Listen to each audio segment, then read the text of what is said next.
Hello ladies and gentlemen, in this video it's going to be a bit of a departure from the usual Red Gaming Tech affair, and we're going to be taking a comparative look at LoveFilm and Netflix, which of course offer both streaming and so on. This is going to be primarily aimed at the UK market, the comparison I mean.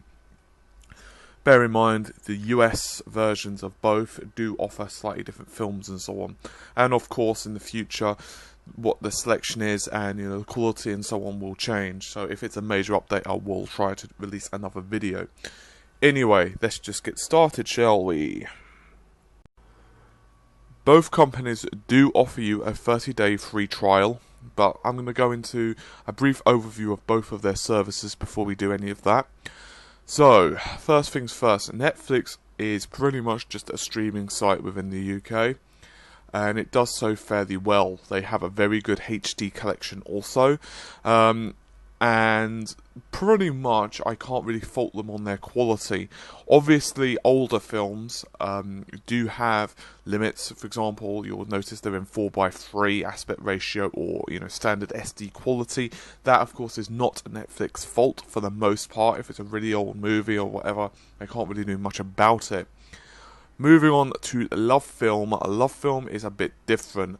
LoveFilm in the UK, as I was saying, offers three distinctive services. The first is what is known as LoveFilm Instant, which is pretty much exactly the same as Netflix. It allows you to stream movies. It should be noted that the quality of the streams is slightly worse in some cases. They do not have a HD, at least as far as I understand it at the time. And it's noticeable on movies. It is not, however, a bad quality by any means. It's more than watchable. It's also by post. This allows you to basically rent movies, whether it's DVD or Blu-ray and what have you, via post. You can have up to a couple of discs at a time, depending on what package you have. And finally, there's the last one, and the one I'm actually on is add games also, so that gives you the ability for the instant, the post, and the games. Bear in mind they are not PC games. They are, however, Xbox 360, Wii, and of course PS3. I have no doubt that they will quite happily add in, say, PS4, Xbox 720, and Wii U as and when they become available. So that's just a brief overview of the services. Both Netflix and LoveFilm have a pretty damn impressive collection. There are a few faults, however, with both services, and I'm going to quickly go into those now. With Netflix, for example, some TV shows do not have all of the seasons, and I'm not just, of course, referring to the newer ones. I am actually referring to older shows, such as, let's go with Scrubs. This is a bit infuriating, especially if you're going through them. Now, obviously, there are some instances where, for example, rights change. For example, they may have been with Studio A, and then the TV show moves to Studio B because they pick it up or buy it from the original studio, and therefore, of course, the rights. Netflix do not have the rights for the later seasons or the earlier seasons in some cases. It's just how it is. It is a little bit frustrating, however. Also, on both services, there are quite a lot of B movies, which is a bit odd. There is also cases of both shows where, for example, they won't have, this is on Netflix once again, they won't have Silence of the Lambs, but they have some of the later titles in the series, which is once again a bit odd, but once again most likely due to the rights they have. Similarly, LoveFilm are very the same in this regard. Now, if you just want to stream something using LoveFilm Instant, there are two versions of this. One is what is known as with package. With package is simple. It's basically you pay your X amount per month. You can either get the streaming service for £5, I'm just rounding these up, or you can, have one of the higher end tiers, which, allows you to have it by post as well. Now, if you decide to have the LoveFilm Instant and you click on that, there's two services I've just briefly mentioned. The first is your monthly fee, what it covers, and these are basically movies that you can just have with your package. It's pretty much the equivalent of Netflix. You don't have to pay any extra. You can stream as many of those as you want. It's that simple, really. Then, however, there are the other ones. There are others where you have to pay to view them. So it's pretty much like pay-per-view on, say, Sky Movies or what have you. It's very simple. You pay and then you view the movie, and that's that's that, pretty much. With both services, with Netflix and LoveFilm, there are reasonable titles on both.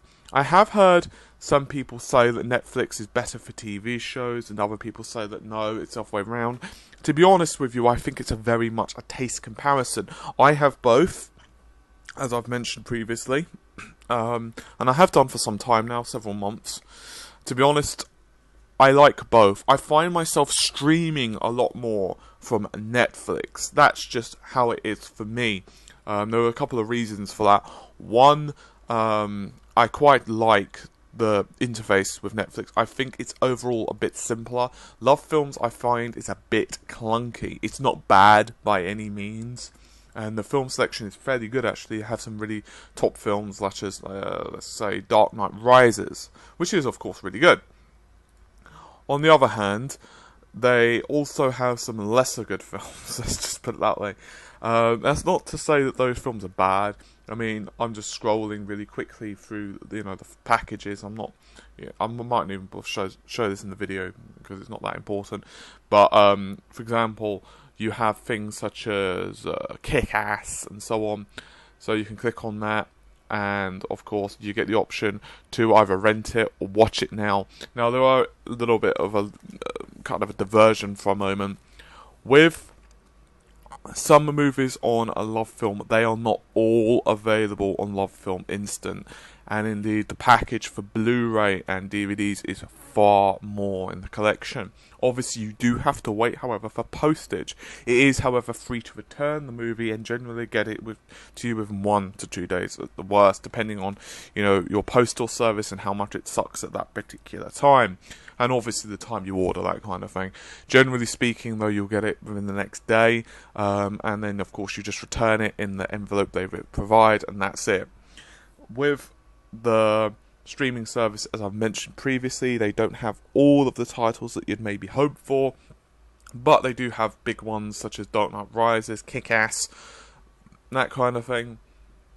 So it's not bad at all, and I would certainly recommend it as an overall service.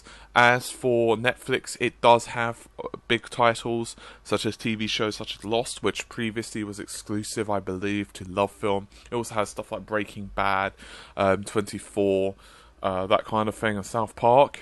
And as for movies, it does have some fairly good, reasonable selection to them.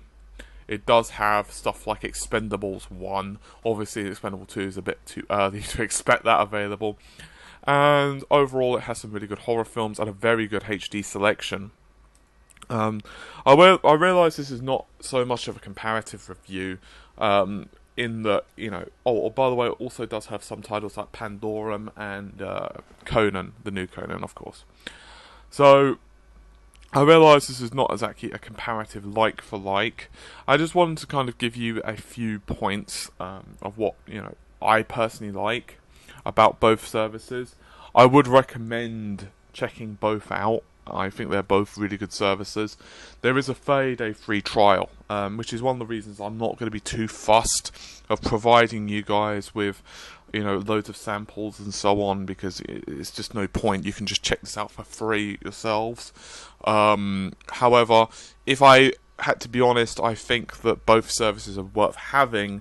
I would say LoveFilm is everything, simply because you can rent games on it. There is, however, a delay period on some titles. If the title is really popular and big on release, there might be a limited amount of copies available, and therefore you will have to wait your turn. You can put it in what is known as a wish list.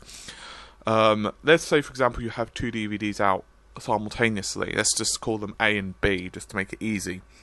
Right, now, you've got A and B. A and B, by the way, can be a game, it could be a film, it could be anything. Let's just say A and B. Now, you are waiting for title C. The only way you can get title C, assuming you're only allowed 2 discs at a time, once again this depends upon the package you've got, is to return, let's say, A, because let's say A is a movie. So you return A, and then C will come to you in the post. On the other hand, let's say you've only got 1 title. Let's say you've only got, let's say, D, just to make this really simple. And you want to get the next one along. Let's say you're waiting for E, okay? So you're waiting for E, and of course the title is not in stock yet, or it's just come in stock. Let's say it's a really big game, let's say Resident Evil 6 when it comes out. I'm sure everyone wants that. So you're waiting for that, but let's say they only order a certain amount. Obviously they can't buy every single copy to, you know, satisfy every one of the customers who want it. That's just not acceptable, you know, or realistic. So obviously you have to go on a wait list. So depending on the order you put into, you know, get the thing, that's the order you'll get it. So as long as you don't have 2 discs out simultaneously, you know, around the time of the release, you will get that movie or game, depending on whichever one it is. It's that simple. It's fairly straightforward. You can keep, and this is with obviously LoveFilm continuing, you can keep the movies as long as you want. And games. Indeed, I've still got Silent Hill Downpour, and I basically got that damn sucker on release. It's really bad. I haven't actually managed to complete it yet. They don't hassle you. You just get to keep the disc. As long as, of course, you keep coughing up the monthly fee, which is all they really give a crap about.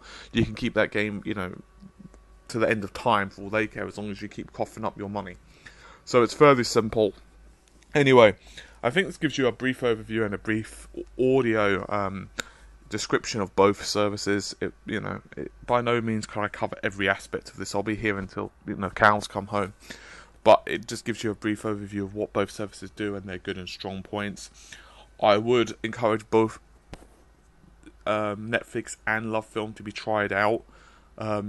It's a quick note, by the way, on LoveFilm. It's worth checking out the most expensive service. Even if you're only interested in, say, the streaming, you might as well go with everything for the 30-day trial. You can always back down on your services, that's not a problem. And both have rolling contracts. So even if, for example, you only want to try out Netflix for, say, the first month, and then you try it for the second month, you know what, you're on the fence on the first month, you know, on the free trial. Then the second month, which obviously you're paying for now, it's like £6, I believe, per month. You're like, you know what, this is good, but I'm happy with not really using this. I'm more into my LoveFilm, or, you know, I just don't really use this period. I just don't have the time. What have you, whatever excuse. And you can just cancel it. That's not a problem. You just cancel it using your account. Not a problem. With LoveFilm, I believe it's a bit trickier. I haven't cancelled it at all, but I'm pretty sure you have to call them up. I don't think it's a massive rigmarole or anything like that.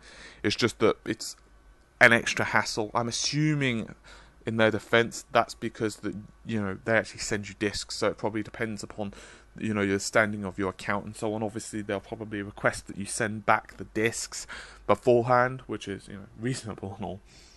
But other than that, it's fairly simple stuff. So with that all said, hopefully you guys have enjoyed the video, or at least have a bit of an understanding about it. So bye for now.